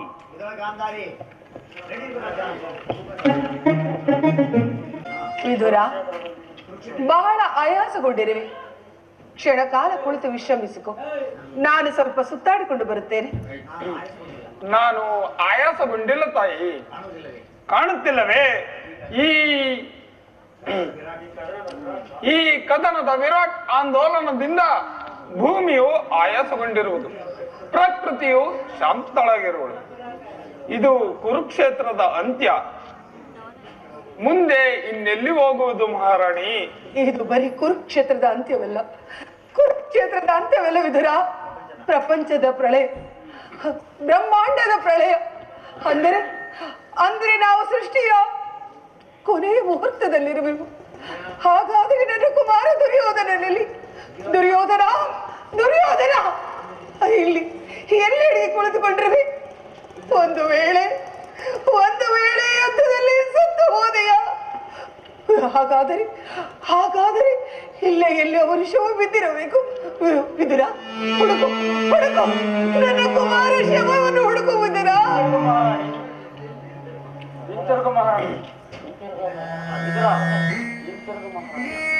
ಹಿಂದಿರುಗು ಮಹಾರಾಣಿ.